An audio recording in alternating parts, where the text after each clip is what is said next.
O que caracteriza a constituição de uma família? Como é o processo de construção da parentalidade adotiva? Pais que adotam podem também apresentar alterações emocionais? Iremos responder essas e outras perguntas no episódio de hoje. Bom dia, sejam muito bem-vindos a mais um episódio do programa Psicologia Perinatal em Foco. Eu sou Jéssica Castro. Eu sou Sara Stephanie. E eu, Rafaela Schiavo. No episódio de hoje, nós vamos falar sobre a construção da parentalidade pela via adotiva. Então, se você quer saber mais informações sobre esse tema, fica aqui com a gente, que vai ter muita informação importante. Não esquece de deixar suas dúvidas para que a gente possa responder e para ficar mais interativo no nosso programa. Jéssica, vamos lá, primeira pergunta? Vamos lá. Rafa, o que caracteriza a constituição de uma família? Olha, a família, ela é formada de diversas formas. Nós não temos um modelo de família para dizer, olha, isso aqui é uma família, né? Quando pessoas com laços afetivos se unem, ali a gente pode falar que é uma família, tá? Então, as configurações familiares, elas são imensas. Eu acho que existem mais de 100 tipos de configurações familiares já identificadas. Antigamente se acreditava, né? E hoje o senso comum ainda acredita e diz, né? Que, olha, família tem que ter pai, mãe e filhos. Né? Então, se tiver só um casal, não é família. Ou se for só uma mãe e o filho, não é família. É família desestruturada, né? Então, o pessoal ainda tem muito preconceito, muita desinformação a respeito do que se pode considerar família. Mas família é a união de pessoas por laços afetivos, tá? Não importa se existe filhos ou não, não importa se são formados por casais de mesmo sexo, não importa se se a gente vai ter uma avó e um neto, né? Não importa se serão pessoas dividindo a mesma casa, amigos, né? A gente tinha Friends, por que não dizer que Friends, né? Aquele seriado, eles não eram família. A gente, inclusive, assistia, né? E via as dificuldades que a Mônica tinha com os pais dela, né? O quanto que os amigos dela estavam muito mais presentes afetivamente em diversas situações do que a mãe, por exemplo, dela, né? Muitas pessoas vivem em república, né? E muitas vezes tem ali naqueles amigos, naqueles colegas, né? Essa sensação de família. E não necessariamente precisam morar juntos, né? Eu mesma tenho uma relação de família com os meus melhores amigos, que a gente tem longa data, mais de 20 anos, muito unidos, e eu considero eles parte da minha família, mesmo não morando juntos e tudo mais, né? O que eles precisam, eu tô ali, eu sei que a mesma coisa, é recíproca. Então, assim, família é a união de pessoas com laços afetivos muito fortes. Certo. O Rafa, e qual que é a diferença entre a parentalidade biológica e adotiva? Bom, biológica é quando você vai ter dados genéticos, tá? Pode ser por meio de reprodução humana assistida, pode acontecer pela via natural, né, de uma relação sexual. Então, assim, uma parentalidade biológica é quando a gente tem aí dados genéticos compartilhados, tá? Com os descendentes. E a adotiva é quando não há a partilha desses dados genéticos. Né? Então, aí a genética é diferente, né? Dos pais e dos filhos, são genéticas aí diferentes. Então, aí não é biológica. E quem é que pode adotar? Olha, se a gente pegar a história, né, da adoção, nós vamos encontrar vários momentos, tá? Então, se a gente pega até antes do século XX, só poderia adotar pessoas que fossem estéreis, né? Então, um casal que não pode engravidar, pessoas que tivessem diferença de idade de 18 anos do adotante. Então, tinha toda lá uma série de dificuldades, de regras para adoção. E não se beneficiava o adotado, mas o adotante, né? Então, assim, olha, eu sou uma adulta, ou sou um adulto, né? Eu tenho que estar casado, tá? Com 5 anos de casamento, estável, para, sabe? Então existia uma série de regras aí para poder adoçar. Tinha que ser heterossexual, né? Condições financeiras e etc. Não se tinha ainda assim, né, uma legislação muito forte, não era algo que passava pela ordem, né, judicial. Então, às vezes, você tinha alguém, né, grávida que já encontrava uma família e podia falar, olha, você quer cuidar aí, né, dessa criança, do meu filho e tal. Então, não existiam tantas legislações, leis, e hoje a gente já tem uma certa mudança nisso, tá? Então, hoje podem adotar homens e mulheres, tá? Que queiram dar uma família, laços afetivos, né? Para as crianças. Então, a lei deu uma invertida. Antes era mais ou menos assim: homens e mulheres que queriam ser pais, né? Então, se tinha crianças para eles. Hoje não, hoje o direito é da criança, tá? O direito não é do homem e da mulher, mas é que toda criança tem direito, né, a uma família. Lembrando que família é um espaço de laços afetivos, tá? Porque se a gente pegar a história da adoção também, ela estava muito atrelada à caridade, né? Muito atrelado, inclusive, tipo a mão de obra, né? Eu não quero pagar uma empregada doméstica, então eu vou adotar uma menina para que ela faça o serviço doméstico aqui em casa, né? Um menino para me ajudar na oficina XYZ, tá? Então, estava atrelado também a essas questões, né? De, olha, eu vou fazer uma caridade, vou fazer um favor, e aí essa pessoa ela tem que ser grata e retribuir com serviços, prestação, porque eu estou dando comida e cama para essa pessoa, sabe? Então, também não tinha, né, esse respaldo, esse resguardo do direito da criança ao afeto, a realmente a uma família.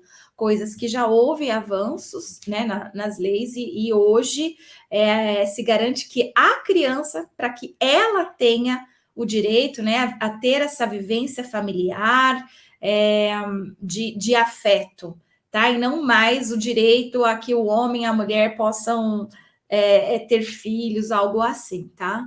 Então, o direito é da criança. Ô, Rafa, e quais são as principais motivações para a escolha de uma parentalidade pela via adotiva? Olha, as pessoas elas podem ter uma parentalidade pela via adotiva. Ainda é muito forte, a gente tem uma porcentagem ainda muito alta dos casais que apresentam alguma dificuldade orgânica para gerar filhos biológicos, tá?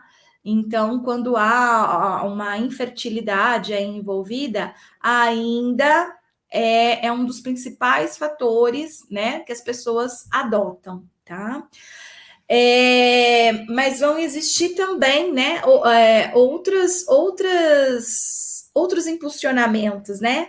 Tem pessoas que querem ser pais e mães de crianças adotivas, mesmo tendo não sendo inférteis, mesmo tendo outros filhos já nascidos geneticamente. Então, são motivados os desejos mesmo de algumas pessoas de ter filhos pela via adotiva, tá? Sem necessariamente que tenha aí algum tipo de infertilidade ou problemas genéticos para gerar filhos, tá? Muitos casais homoafetivos, hoje eles veem a possibilidade de ter filhos também pela via adotiva, então acabam sendo, né, motivados aí, já que são do mesmo sexo, né? E aí não podem necessariamente ter né, a genética de ambos e tudo mais, então há também uma grande motivação aí para a adoção, tá? E outros motivos. O que não pode ser motivação para adoção, né? Por exemplo, fazer caridade. Quero fazer caridade, né? Vou adotar uma criança. Isso não pode ser uma justificativa, um motivo para adoção. Uma pessoa, por exemplo, que não queira se sentir sozinha. Eu não quero me sentir sozinha, né? Não sou casada, não tive filhos, eu quero uma companhia, né? Então vou adotar alguém para ter uma companhia. Isso também não pode ser um motivador aí para adoção. Então, aí a gente precisa fazer toda uma análise realmente de pessoas dispostas, de fato, à adoção, né? Não por caridade e não por necessidade de não ficar só, coisas desse tipo, tá? A gente precisa sempre pensar: as pessoas querem ter filhos ou querem ser pais e mães? Tá? Porque ter filhos, muitas pessoas querem. Só que ter filhos, muitas vezes, está associado aí a uma imaginação, a um ideário, né? De uma criança assim, de uma criança Y, de uma maternidade assim, de uma paternidade X, tá? Então, existem muitas fantasias aí a respeito da parentalidade. E nem todas as pessoas estão prontas e preparadas para ser pai e mãe, no sentido, inclusive, de pais biológicos. Quantas casais ou mulheres, né, engravidam sem de fato refletir a respeito disso? Se quer ser pai, se quer ser mãe ou se quer ter filhos. Porque quando a gente não quer responsabilidades que vêm junto com a parentalidade, né? Isso pode trazer aí um indicativo de que o desejo ali é por filhos e não pela parentalidade, tá?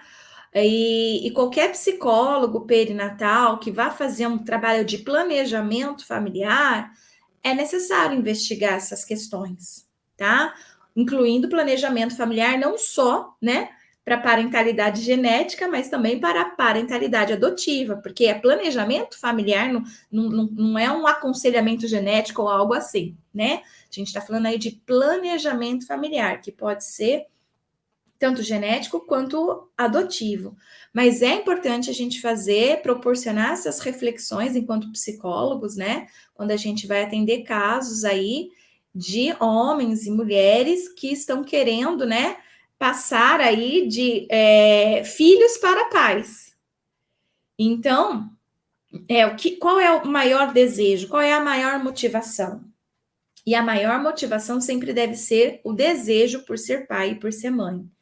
Porque a atividade de ser pai e ser mãe implica em grandes responsabilidades, né? E que elas estão permeadas aí, muitas vezes, por fantasias, né? E fantasias romantizadas, né? Fantasias muito romantizadas da parentalidade. Só que a parentalidade, na verdade, ela não é romantizada, é uma parentalidade real, independente se é por via adotiva ou biológica. Mas a parentalidade real, ela implica em algumas renúncias, implica em ter que fazer alguns lutos, implica em ter que aceitar o filho real, a parentalidade real. E que muitas pessoas não estão preparadas para isso, né? A gente vive numa sociedade que romantiza demais, né, a infância e a parentalidade. E essa romantização, ela influencia fortemente na forma com que nós vamos construindo essa parentalidade. Porque essa construção, enquanto ela está na ordem do imaginário, né? A gente pode imaginar qualquer coisa. E a gente imagina muitas coisas, né? Muito romantizadas e fantasiadas. E o quanto é difícil a maternidade, o quanto é difícil a paternidade real.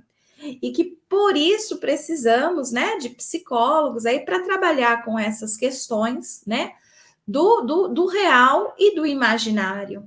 Porque isso vai, inclusive, ajudar a diminuir alterações emocionais significativas que podem acontecer nesse período, justamente pelo fato dessa romantização, né? Dessa imaginação essa idealização muito romantizada que depois pode trazer aí alguns prejuízos para a relação mãe, pai, bebê, mãe, pai, filho. Rafa, e como é o processo de construção da parentalidade pela via adotiva? Vai acontecer da mesma forma que a construção da parentalidade pela via biológica, tá? Então, homens e mulheres não decidem ser pais e mães na vida adulta apenas, né? Ou depois que engravida, ou depois que entra, né, para a fila de adoção. Não é assim que funciona. A construção da parentalidade é algo que tem início desde a infância dos sujeitos, tá? Então a gente vai internalizando o que é ser pai, o que é ser mãe. Então a criança, por volta dos 2 anos de idade, ela começa a brincar, né? De forma simbólica. Então ela observa como que os seus pais, né, tratam ela, ou ela observa como que pais e mães de primos, de colegas agem, tá? E elas vão internalizando aquele papel social. Por quê? A parentalidade é um papel social, tá? As pessoas não são pais e mães instintivamente. Elas representam um papel social, tá? Então, o que a gente aprende do que é ser pai e o que é ser mãe?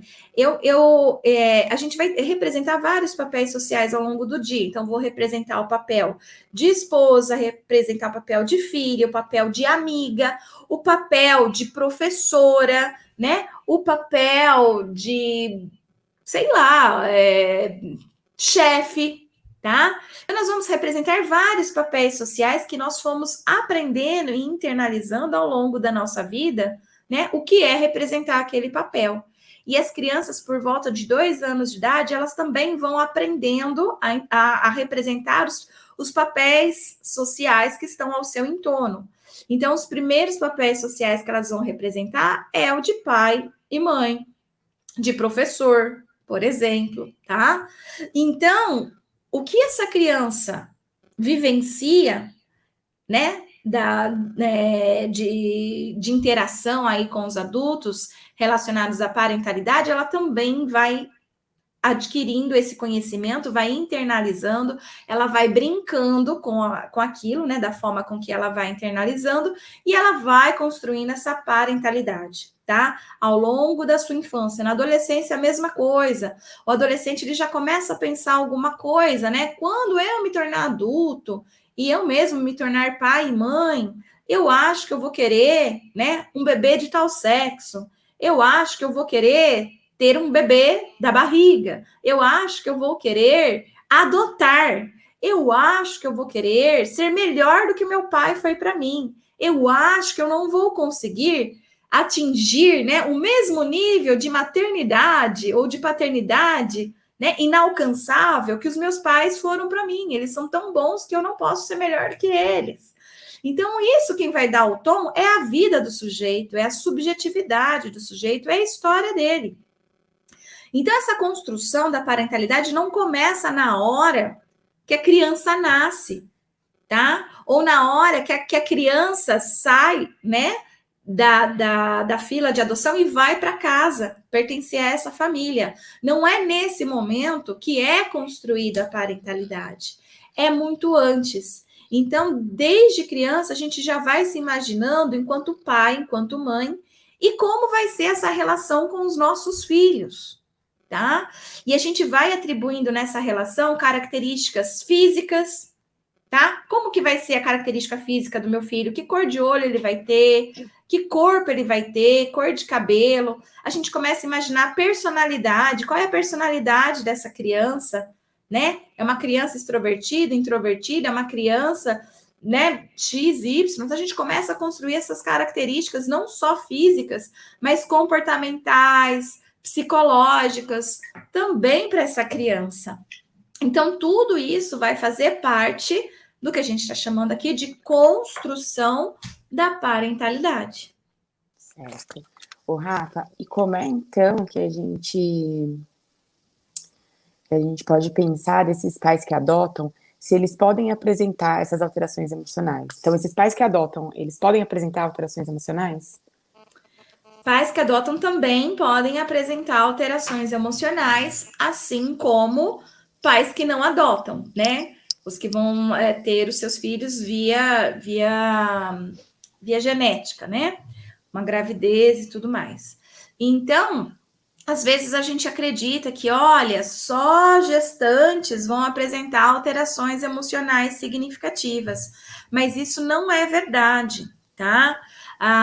Os pais, principalmente que estão aí na fila de adoção, que estão nesse processo de gestação adotiva, tá?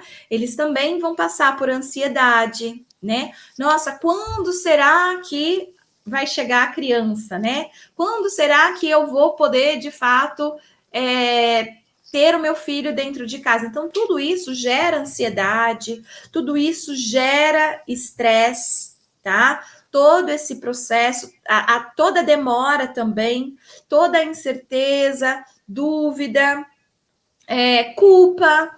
Então, tudo isso pode gerar também alterações emocionais significativas, inclusive depressão, tá? Então, inclusive depressão. E assim como um homem e uma mulher que tiveram seus filhos biológicos, né? Então, tiveram um parto e tem um pós-parto, e nesse pós-parto, por exemplo, apresentam depressão pós-parto, os pais adotivos, eles não estão livres também de apresentar essas alterações emocionais, né? Nesse pós-adoção, né? No sentido, quando a criança vai para casa deles, que eles vão ter que lidar com a parentalidade real, com a criança real, tá? Por quê? Infelizmente, ainda é pouco trabalhado essas questões de parentalidade ideal e real e do filho ideal e real. Tanto para pais que vão, né, ter os seus filhos pela via genética, né, que vão parir o próprio filho, né, e aqueles que serão pais pela via adotiva, tá? Então, não é trabalhado essas questões. A gente vive ainda muita romantização da parentalidade. A gente não trabalha com as questões do real e do imaginário. E isso é um potencial fator de risco para as alterações emocionais significativas, tá? Então, inclusive, pode existir essa depressão pós-parto, né? Essa depressão pós-adoção também, tá? E não é pelo fato, né, de que a pessoa está triste porque agora tem um filho. Não é isso. Assim como uma depressão pós-parto, não é a mulher ela não está triste porque ela pariu, porque ela tem um filho. Não é isso também. São outras questões que vão influenciar, né, numa depressão pós-parto, para além da rejeição ao bebê. Porque às vezes as pessoas ficam, a mulher não está rejeitando o bebê, então ela não está com depressão pós-parto. Vamos descobrir o que é, então. Não, às vezes é depressão pós-parto, mas não é sintoma da depressão pós-parto rejeitar o bebê. Assim, então, como não é sintoma de depressão pós-adoção, né, a rejeição ao bebê. Tá? Então, a gente precisa parar a rejeição à criança, né? Então, a gente tem que parar de acreditar que a depressão ela está ligada, né, a essa rejeição do filho, que não é verdade. Então, sim, pode haver, inclusive, depressão, e a gente precisa estar preparado para atender essa demanda e entender ela de uma forma, né, mais crítica aí, né? Não senso comum, né? Não mitológica, mas uma forma aí mais científica da coisa. Então, é possível fazer um pré-natal psicológico durante o período da gestação adotiva? Sim, é possível. A gente mal tem ainda, né, um pré-natal psicológico pela via reprodutiva, né, biológica. Então, menos ainda para a via adotiva, mas é possível sim. Porque no pré-natal, né, psicológico, nós vamos trabalhar essas questões, né, de angústias, porque a ansiedade e a depressão são muito frequentes nessa transição para a parentalidade. Independente se essa transição para a parentalidade, né, é pela via adotiva ou não.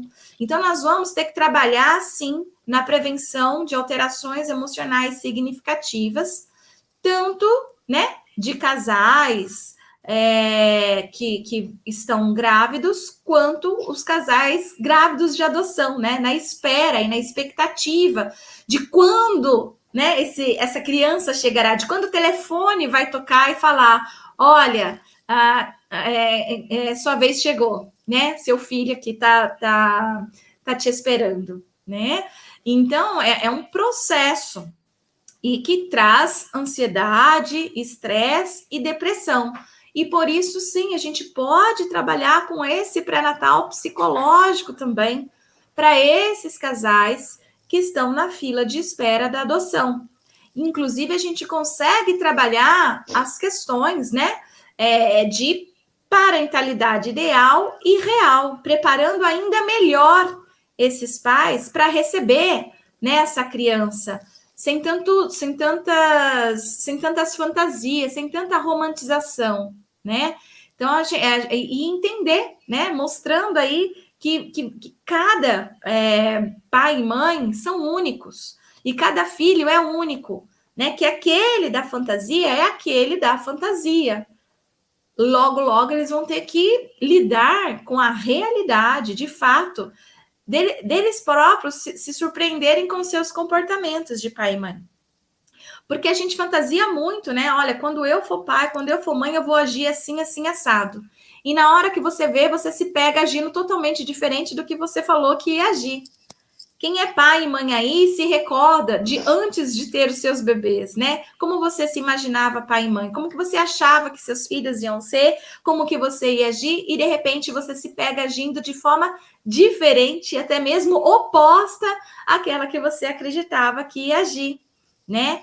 E aí, muitas vezes, isso frustra, traz frustração, tá? E é assim também para a via adotiva, não é diferente, tá? Então, é necessário esse pré-natal psicológico, sim, tá? Para ambas as situações, pela transição para parentalidade via genética, quanto via adotiva. Ô, Rafa, e é importante fazer esse luto do filho idealizado, o filho biológico idealizado? Olha, quando o casal, então, tem alguma infertilidade, né? E por isso não terão filhos biológicos e vão, então, fazer a opção pela parentalidade adotiva, muitos levam algum tempo até pensarem na possibilidade da adoção, tá? Porque existe ainda um desejo, uma cultura, né, que impõe esse desejo de que a parentalidade ocorra pela forma biológica.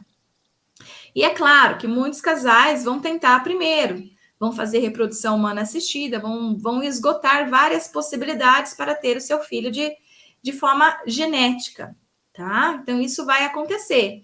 E aí, claro, quando eles percebem que não vai ser realmente possível, por conta de diagnósticos, uma série de coisas aí que podem acontecer, eles vão ter que fazer o luto por esse filho biológico que não vai vir, tá? Então, eles vão passar, e inclusive eles vão passar por toda aquela fase do luto, né? Que a Kübler-Ross fala pra gente. Então, tem a fase, né, da negação, a fase da raiva, a fase da barganha, a fase da depressão e a fase da aceitação, né? Então, a aceitação é a resolução desse luto. Então, isso vai acontecer, tá? E aí, esse casal, ele tem o caminho de decidir, não, seremos só nós dois, né? Como esse casal ele pode falar assim, a gente deseja muito a parentalidade, a gente deseja muito ser pai e ser mãe. Então, se não é possível pela forma genética, né, vamos pela via de adoção. Claro que é preciso fazer um trabalho psicológico. Por que esses pais precisaram esgotar todas as possibilidades da via genética? Por que a adoção não foi algo pensado antes, né? Não foi cogitado antes? Né? Porque é a última cogitação, tá certo? Então é importante fazer todo esse tipo de análise. Eles podem ter crenças, né? Então, existe muita crença de que, olha, né,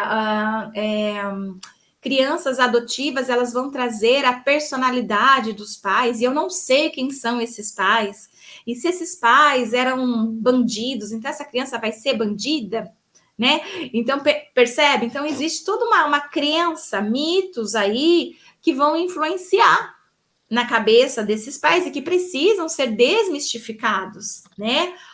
Não é assim, né? Não é porque o pai ganhou o prêmio Nobel que o filho vai ganhar o prêmio Nobel. Não é porque o pai cometeu crime que o filho vai cometer crime. Não é assim que funciona, né? As coisas. E aí, então, a gente precisa, né? Ter isso bem conversado e esclarecido com esses pais, né? Para que eles possam perceber que adotar uma criança, né, é possível.